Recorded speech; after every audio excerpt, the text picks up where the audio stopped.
Ito po papalitan namin sa Corolla na yun na nasa labas. Yung hydrovac na double ang diaphragm niya, pati hose. Yan, radiator niya, aluminum na. Doon ako sa kabilang bahay. Salamat. Ito yung gagawin namin. So yung muffler dito, pagpaliban na muna kasi napakadumi ng loob, maingay. Pati yung linkage niya napalitan pero may problema. So hayaan na lang daw muna at pakinabagan daw niya muna. Actually bagong gawa ito eh. Ginawa ito, pinasirbisan niya ito eh.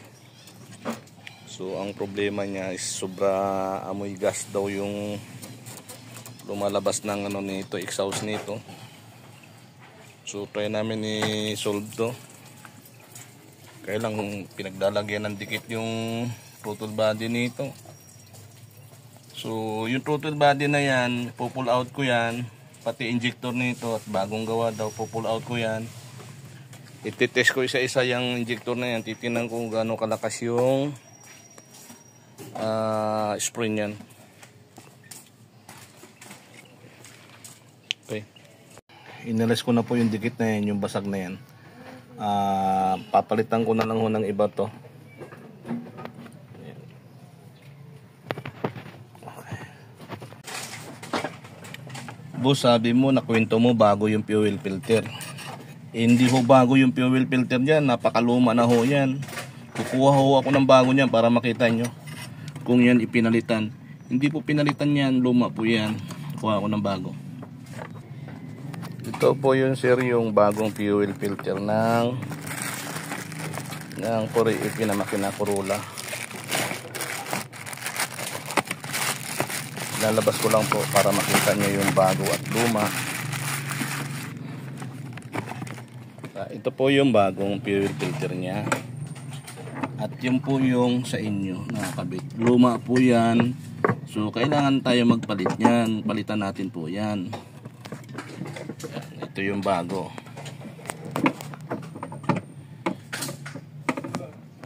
Ito po, titingnan ko po ito kung mayroon thermostat po ito. So magbabaklas kami ng elbow na yan. Yan. Yung elbow na yan, magbabaklasin namin to. Titingnan namin kung mayroon thermostat yan. Yung sa coolant niya. Pag wala, so maglalagay tayo kailangan dyan. Makakatulong po yun sa fuel consumption. At saka yung side na to, bagsak po itong puwitan nito, sira na po ang support nito, malamang mamaya babaklasin natin support niya na itong housing ng air filter niyan. Kasi pag tinitingnan mo siya, ang makina, bagsak na bagsak yung bandang distributor niya. So may problema na po yun. Actually dito mayroon na rin to, yung front na engine support nito, bagsak na rin. So yun na muna, sasabihin muna natin sa may-ari yan kung papayag siyang palitan yan. Tapos yung sakit ng temperature sensor dito, yan, putol na rin yan, hindi na nakakabit. So lalagyan namin ng panibagong sakit po yan. Ito nga, basag din to, nakadikit na lang ng ganyan. So may posibilidad na nagkaroon ng intake leak yan, yung vacuum yan. So ayusin po natin lahat yan. Babaklasin ko muna yung elbow nito. Titingnan ko kung mayroon thermostat yan. Okay. Nakalas ko na po ng tornilyo nitong housing nitong ano, yung elbow pipe niya, housing ng thermostat niya. Titingnan ko kung mayroon thermostat na kabit. So mayroon naman.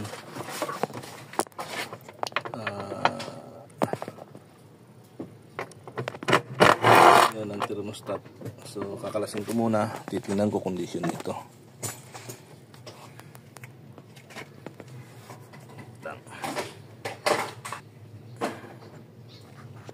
Ayan, nakakabit ang thermostat. Alisin ko lang muna. Ito, nakalas na.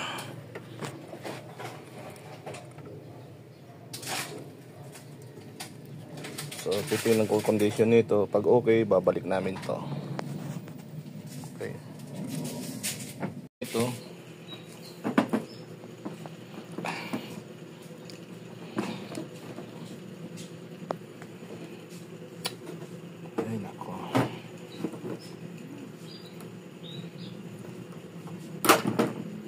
original na socket magkaiba. So dudugtong na lang siguro dito. Titingnan natin magagawa natin dyan.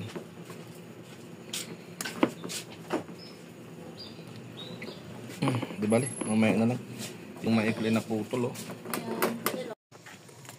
Nalinis ko na itong intake vacuum fittings niya, supply. So dito nakakabit yan. Tapos tingnan ko yung port niya kung maganda ang flow. Medyo barado. Tapos nakakabit lang siya dyan.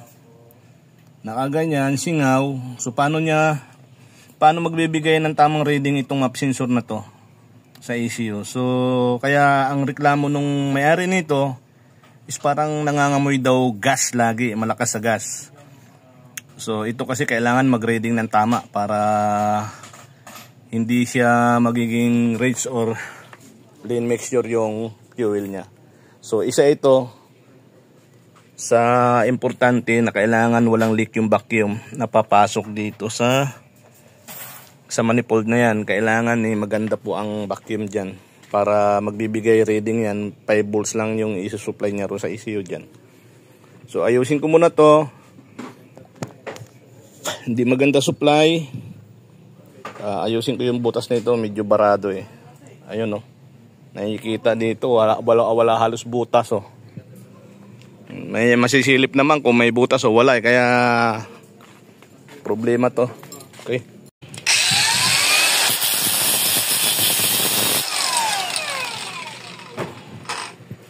So yun na putol dito.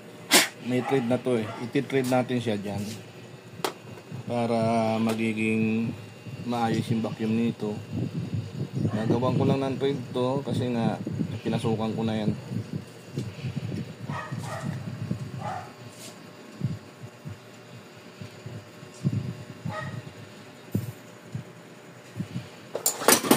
Pause ko muna. Oh, ang galing pala nun.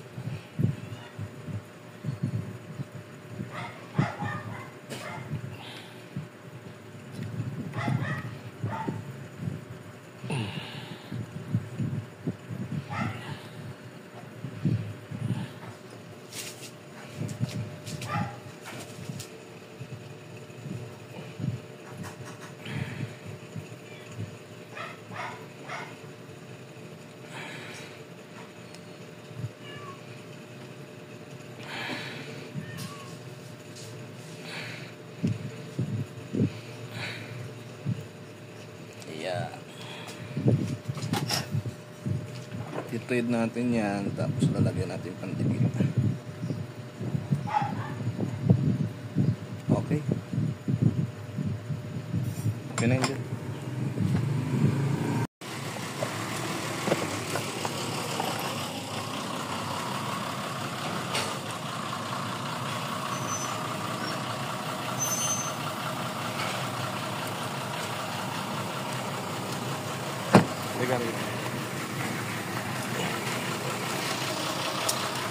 Natanggal mo na ba? Hindi pa. Diyan pa. Pukpuk kasi ata ang ginawa yun.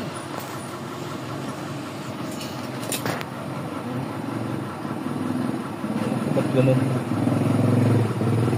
Sisira. Ito lagi madalas ang sira sa kanya, no? Yan daw, pinapalitan niya lagi. Kaya lang daw may tornilyo ron sa loob yan eh. Baka hindi nahigpitan mabuti. Kaya daw siya nagpalit niyan kasi nga may narinig daw siyang parang sumasayad. Ito, ang lubag nito. Baka hindi nahigpitan yung nut mabuti dyan. Tingnan natin kung anong maganda gawin dyan. Kasi pangalawa na yan. Yan yung pangalawang palit. Ito yung unang palit. Ganun pa rin. Actually yung hindi masyado naman to. Hindi masyado maugong. Pero ito dahil ang laki ng play nito kanina. Nakita ba yun sa video? Tanggalin mo yan. Titingnan ko. At ito, lilinisin ko na lang po to. Alisin ko na yung dinikit-dikit nila dyan. Mahaba pa naman to. Putulin ko na lang yan. At doon ko idudugtong to. Bale.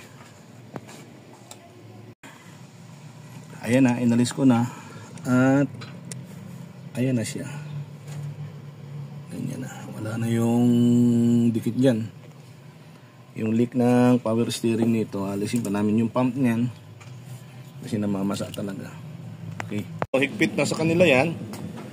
And hindi naman nila tinitingnan kung bakit dapat chine-check nila bago nila ayun ang logo. Ano ba naman tong higpit na to? Tapos nilock na kaagad. Ayan hindi na press. Sige, ayusin natin yan. Uulitin lang natin yung trabaho na to. 2 beses na nagpalit niyan. Ganun pa rin. Ewan ko kung isa lang gumagawa nito. Palagay ko isa lang siguro gumawa. Kasi hindi na kukurik Hindi na kukurik yung tamang paggawa.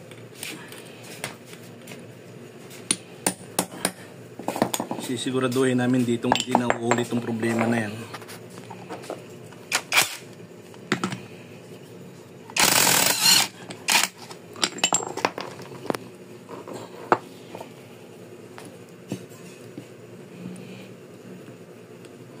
So, kung nahigpitan maluwag na rin pala yung talaga. Yung housing niya. Titinan natin. Kaya lang ito, pag inalis natin to, spacer lang kailangan nito. Para hindi ito mag-play. So, hanap tayo ng spacer niyan, malaki. Para makompress mabuti ito, kahit may play yan, pag ito naman nalagyan ng spacer, tingnan natin kung hindi tatama ro sa loob.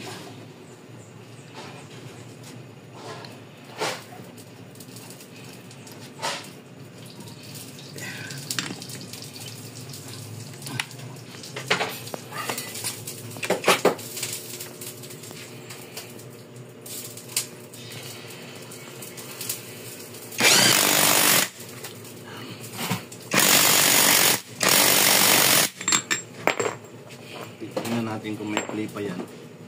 Wala nang play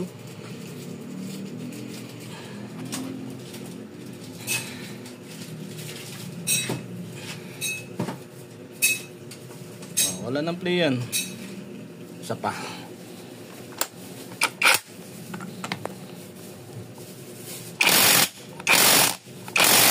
Okay. Ilalak na lang natin yun. Ano yung yung panlak. So ayan Ayan, wala nang kalog yan. Titingnan natin mamaya pag naikabit lahat ng pesa na. Tsaka ito, papalitan ito ng bagong cylinder na brake cylinder. So mamaya na, maambon. Mamaya ko na ikakabit at maambon. Tingnan mo nga, kung mayroon pa rin. Baba taas, wala na. Wala nang kalog. Paikutin mo. Okay na yun, wala nang kalog yan. Good.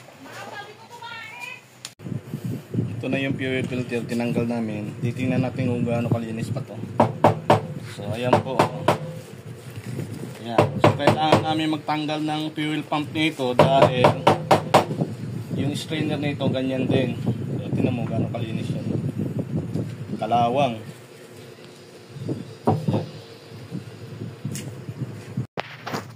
Bagong kabit na po namin yan. At nandito yung supervisor namin Ayan.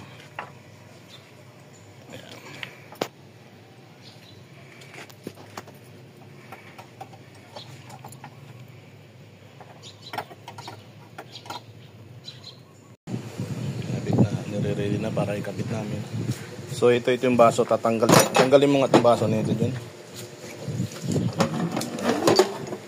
para makita natin yung o-ring dyan. Ano ba yun? Sikot lang? Sikot lang yan. Equal. Kabila. Dito yan.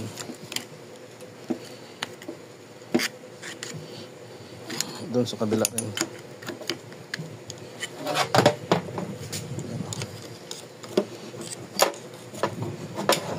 Dalawang kuhanin mo. Dalawang screw. Ayun, screw. Flat.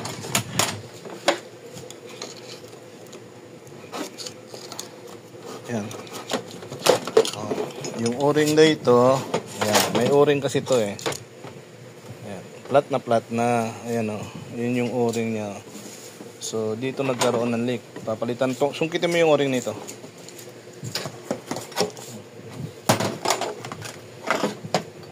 Yung ano, yung cutter dyan na ano. Ano ba yun? Cutter blade ba yan? Yung o-ring na yan, wala nang ano yan, wala nang bukol yan. Plat na. Dyan ang gagaling yung leak niyan. Putulin mo na!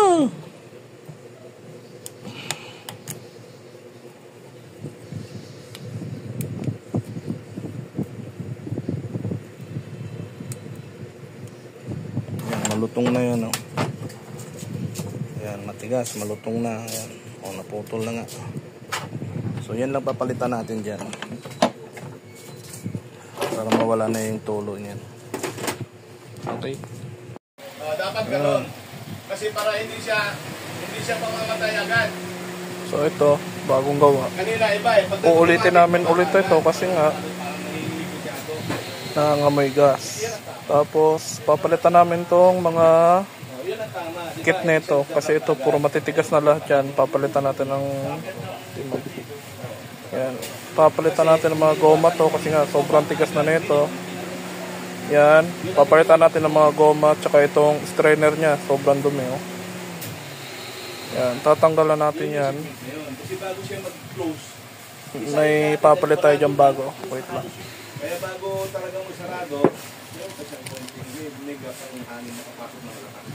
Titingnan natin kung ano, kasi yung dating gumawa nito hindi nagpalit ng strainer tsaka yung sealing kit nito. So subukan natin palitan. Yeah, so dito natin isasalang sa injector. Titingnan natin yung buga nito kung maganda ang buga nito or sa unang bigay ng kuryente ay nag-i-stop. So isa lang muna natin. So ayan, naikabit ko na. Ayan, naikabit ko na. Titestingin na lang natin yan at nakaano na rin yung carb cleaner. So subok number 1. Ayan o. Yan ang di maganda dyan. Kasi sabi niyang may-ari dati, nilinisan na to, sinervisan to sa kanila. So dapat yan, walang ganyang sumisirit. Ayan o, kung nakikita nyo may pumutulo. Ano yan, flooding yan, malakas sa gas yan. Isa rin yan sa nangangamoy gas. Yung pressure niyan, tuloy-tuloy yan. Ayan o, nakikita. Ayan, tuloy-tuloy yan, pumapata. Ayun, nakikita nyo may tumatalsik-talsik na ano. So subok.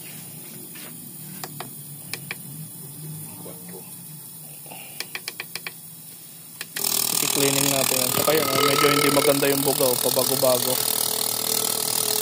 Ano naman sa sunog.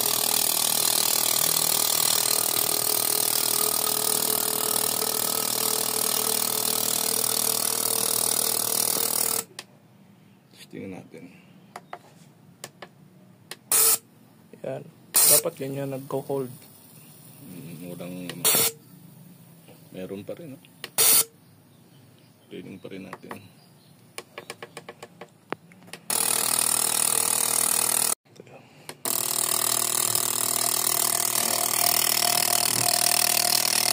Tingnan natin.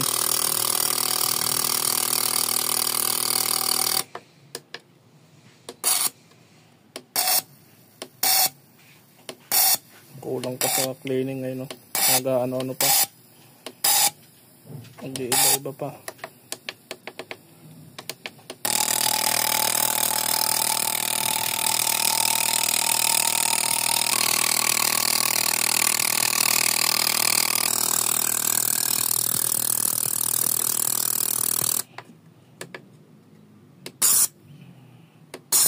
Yan.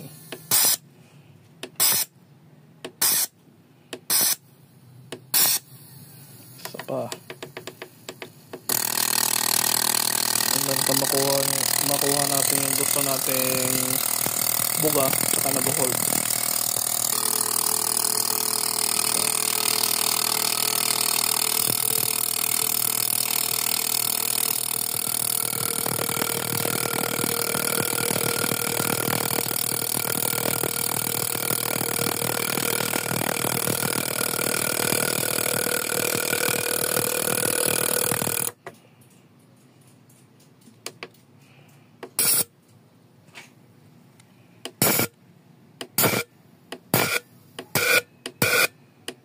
Baka naubos yung ano. Ubus na yun yun. Tatanggalin ko na po itong pump niya. Titingnan natin kung gaano kalinis yung loob na ito.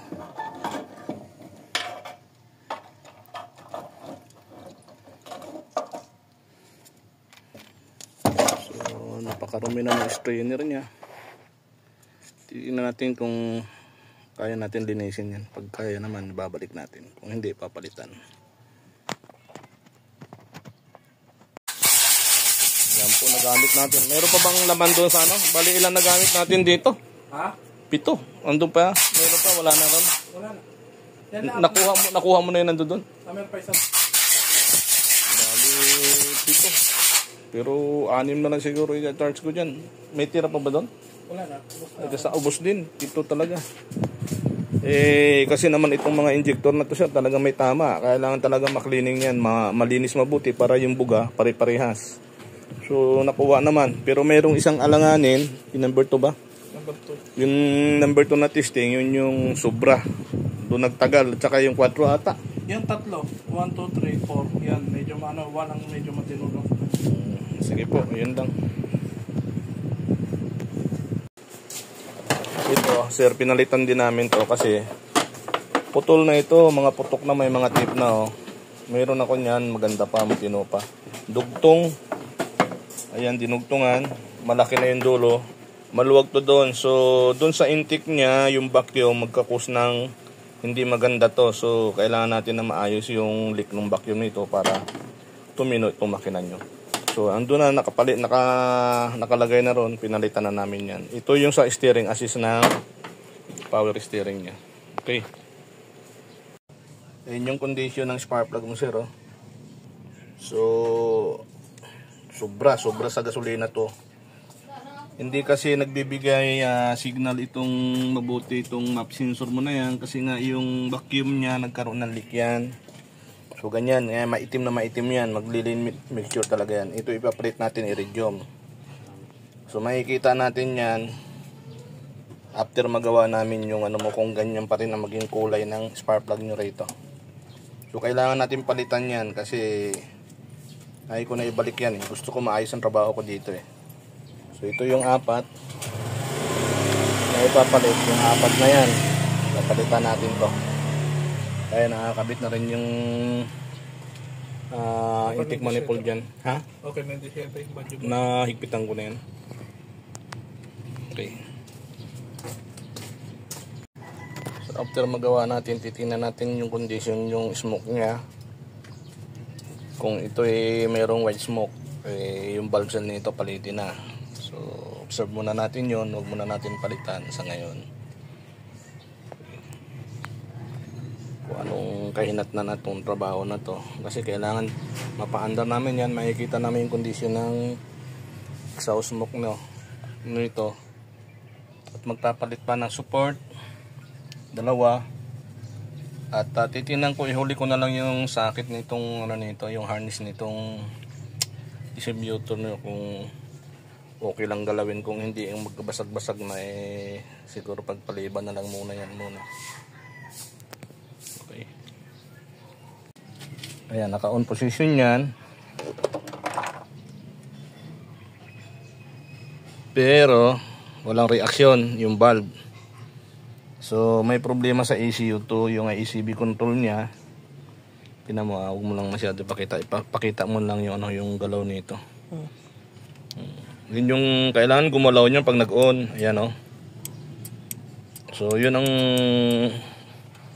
gagawa na lang natin ng paraan kasi hindi obra to hindi po pwede yung ganun hindi ko malaman to kung gaano ka, hindi ko naririnig yung under nito kung maganda mag-minor to tapos di kang halin kasi kailangan mabuhay yung cold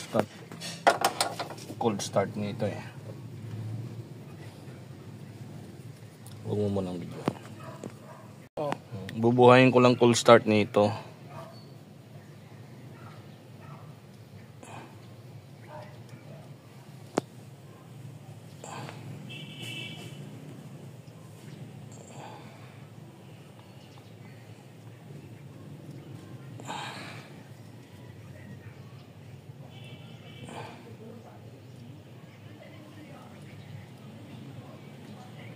Original pa naman, hindi pa nagalaw.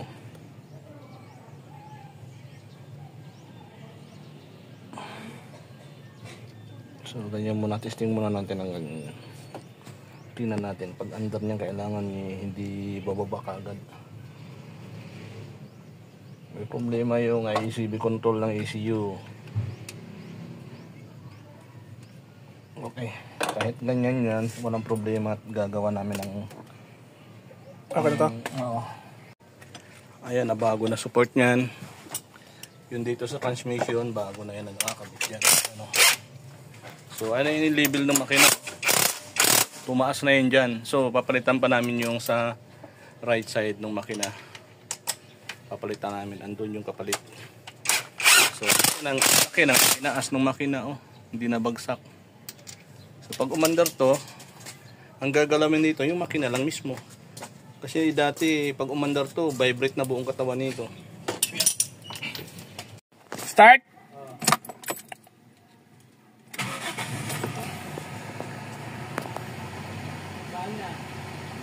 Uno!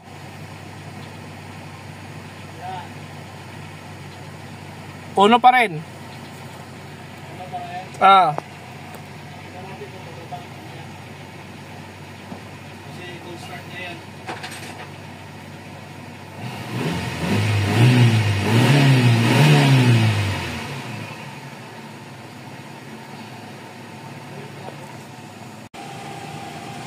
Ayan. Yan, pag naka-aircon, 9 point. Rev!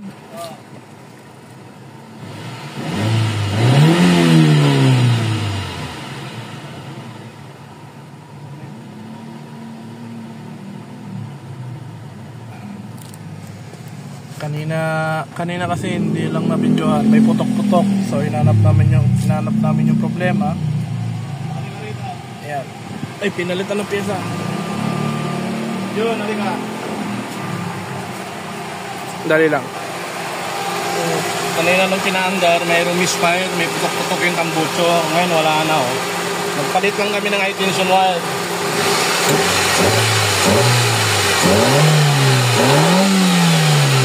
Tapos sinan mo yung RPM, steady na RPM. Tapos punta mo yung tambucho, wala na yung putok-putok.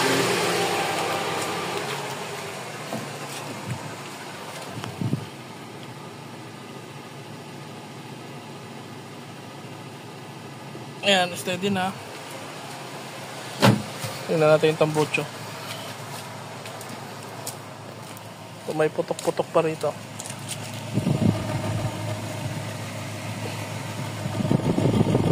Ayan, ano naman, dire-diretso na. Wala yung sinok-sinok. Ayan. Ah.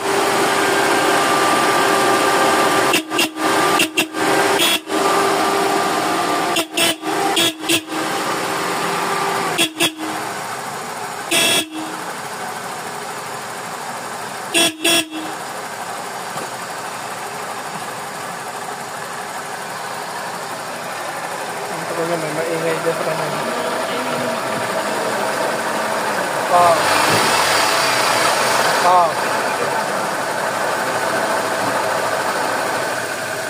Ayan, nawala.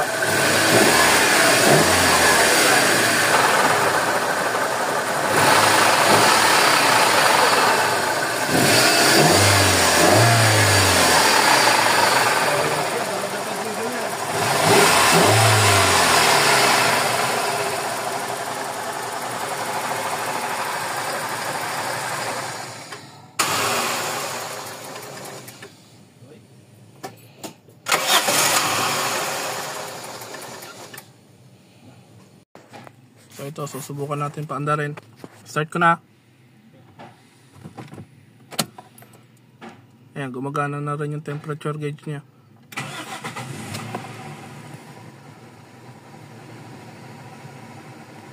.5 aircon ko.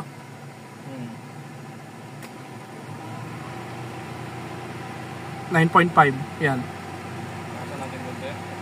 Tumaas nga ulit eh. Nag 1,000. Ilaw, tinan mo nga ilaw.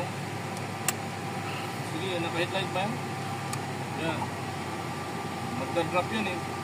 Uno. Ano? Ba't sumubra ba sa uno yun? Oo. Patayin mo ng ilaw. Sumubra sa uno?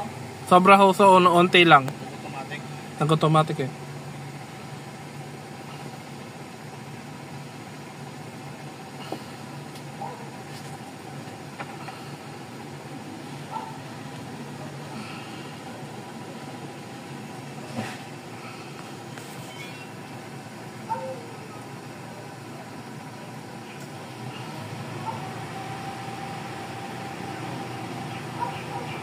Hindi kayo tumataas dahan-dahan eh. Tumataas pa ng dahan-dahan.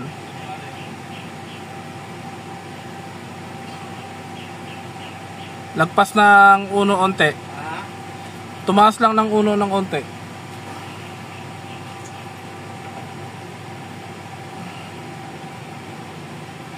Uno. Uno. Patayin mo ng aircon. Nag-ano, sakto-sakto.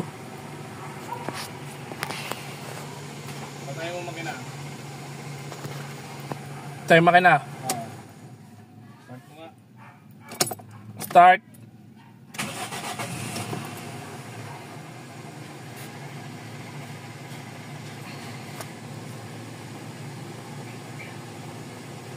Aircon mo. Tumaas. Aircon. Automatic ata eh. Teka. Nasaan? Tumaas ng uno. Ay, yung minor. Wala pa aircon yan? Pisilindihan ko yung aircon kaso hindi pa kumagat eh. Patayin mo muna aircon.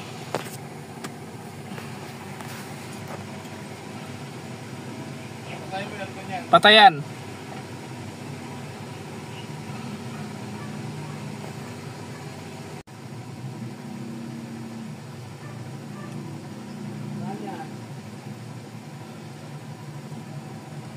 $7.5. Patayin mo nga ulit, makina. Start mo.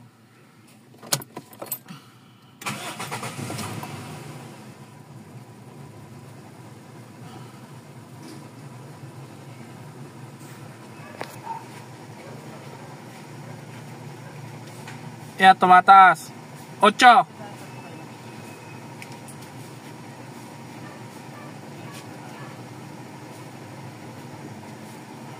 Patayin mo ulit, makina. Hayaan mo siyang walang gas-gas. Tingnan natin kung mamamatay. Maganda. Start.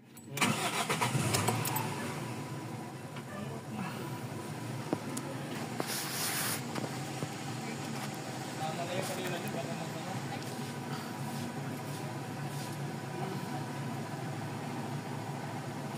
Yan, tumaas mo na natin. Nag 9 ba to?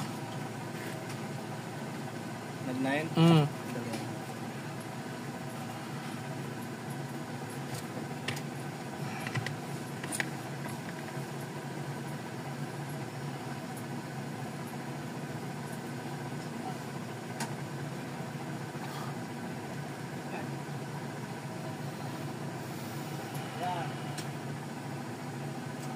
Nine.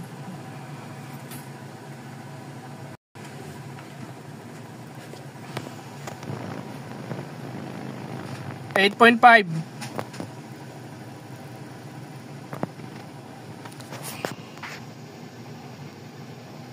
8.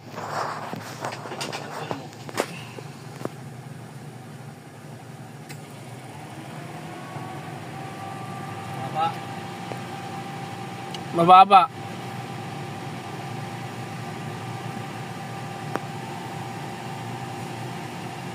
Ano? 9.5.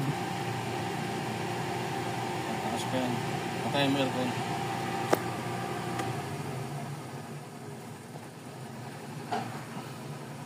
Ayan pa bago-bago yung minor. Ayusin natin.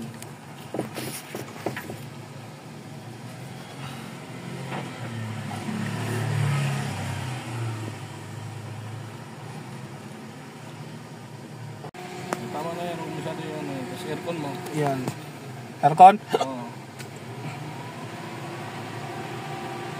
Yan, tumataas naman siya hanggang 9.5. Ano ko lang 1,000 yan. Patong yan. Pumatong na. Patay mo aircon.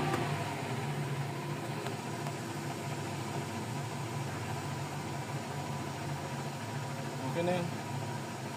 Tayo ka na? Patay mo na yun. Vibrate muna. Sige. Ito po lahat yung pinapalitan na pyesa nung Corollang GLI na nasa labas. Tiga Santana. At marami pang pyesa na nandyan sa loob. Lahat ng mga problema ay pinalitan. Kasama po ito. Yung radiator niya may bago na po. Aluminum po yung nabili niya. Nandiyan yung distributor na nabili niyang replacement, pati yung hub bearing na 2 beses na pinalitan. Ganun pa rin. So nagawa po natin yon. Nakita natin anong problema doon sa hub na yon. Yan, kasama yan sa pinagpapalitan. Ito hindi ko lang pinakabit ito kasi napakarumi yung loob. Maingay. Isa sa ulit doon niya ata yan, hindi ko malaman. So yung radiator, ipapasok ko na muna dyan lahat. So pati rin case niya, pinapalitan niya sa labas. So ito sana lang is gagamitin. So manipis to, polysynthetic to. Hindi yan ang pinagamit ko. Pinagamit ko rito is 50 W20 na langis. So mga old school na makina, yun ang gagamitin. Okay.